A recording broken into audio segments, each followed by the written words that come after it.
یہ پروگرام میں پہلی دفعہ یہ بات بتا دیتا ہوں کہ علی امین خان کی جب یہ کے پی ایس میں انہوں نے خطاب کیا، اس کے اگلے دن میں ان سے ملنے چلا گیا اور میں نے یہ ساری جو رودات تھی ان سے زبانی سنی. اس دوران انہوں نے جو زخمات لگے ہیں 6-7 ان کو ربڑ کی گولیاں لگی.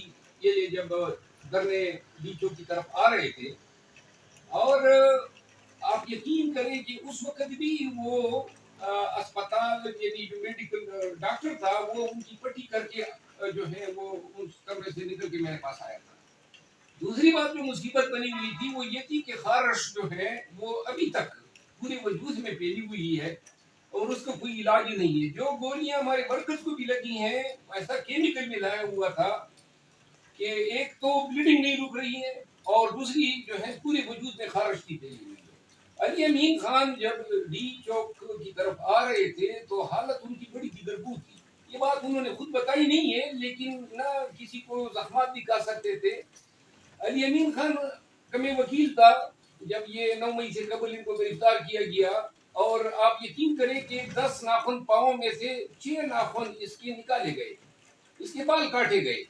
ابھی 5-6 احتجاج انہوں نے کیے. اگر علی امین خان کا کردار آپ مائنس کر دیں تو کوئی اور آپ کو نظر آ رہا ہے جو سوابی میں جلسہ کرے، اسلام آباد میں کرے، لاہور میں کرے، پنڈی میں کرے، اور پھر ڈی چوک میں دھرنے کے لیے یہ اپنی کہیں تو 70-80 ہزار ورکر کو لے آیا تھا. اب اگر ان کے ساتھ معاملات پیش آئے یا ان کو میڈیکل ایڈ کی ضرورت تھی یا یہ گرفتاری کے وجہ سے جو ہے انڈر گراؤنڈ چلے گئے، تو بقایا لیڈرشپ کا فرض تھا کہ وہ ٹیک اوور کرتے.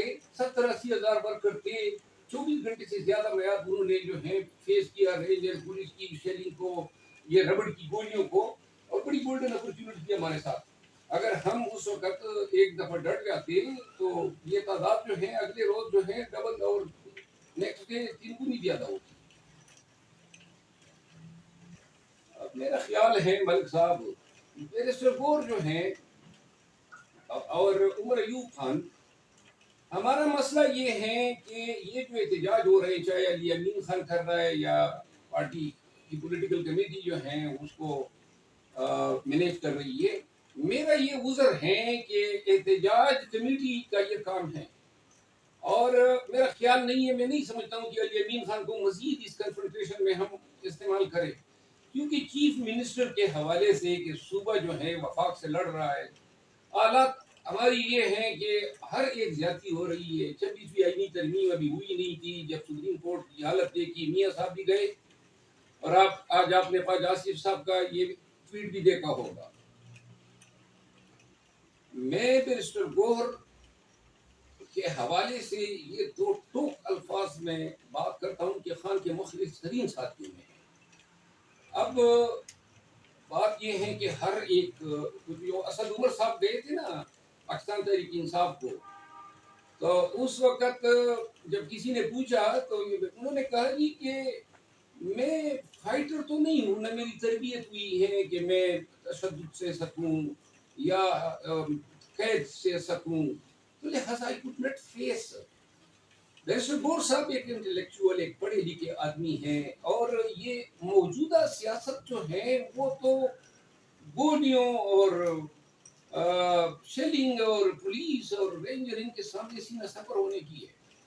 میں یہ سمجھتا ہوں کہ احتجاج ان لوگوں کے حوالے ہونا چاہیے جو احتجاج کر سکتے ہیں، جن کے سٹیکس نہ ہو، اور احتجاج کمیٹی کا یہ کام ہے. دوسرا علی امین خان جو ہے اس کو جی کوئی آسان کام تو نہیں ہے نا. میں یہ نہیں کہتا ہوں کہ وہ نہیں کر سکتے ہیں، لیکن میں یہ نہیں چاہتا ہوں کہ ہمارے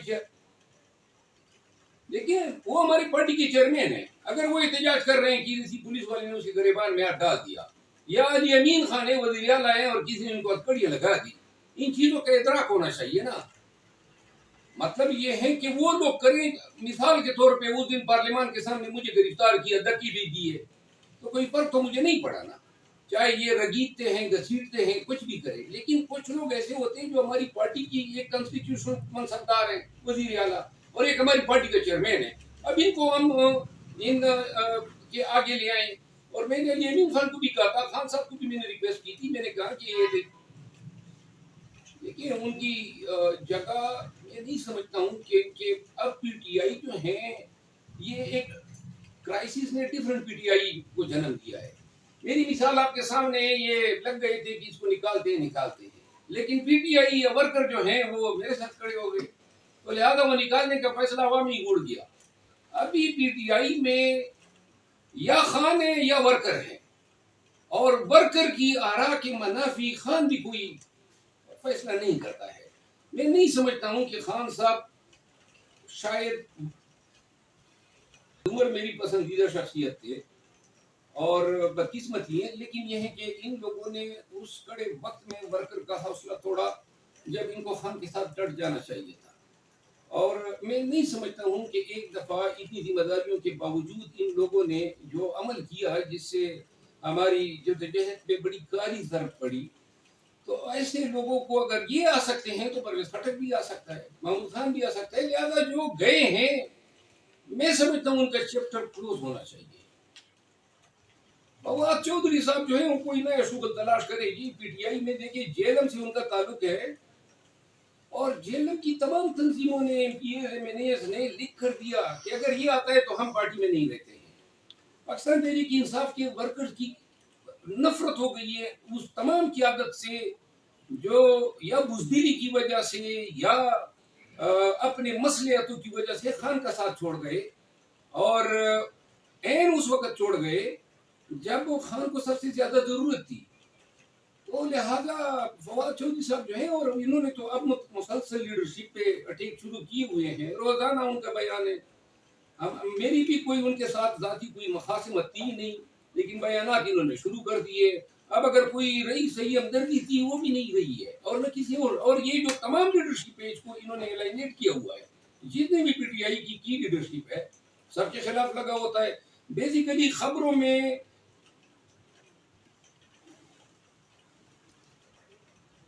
کاش کوئی یہ خود بھی سوچیں.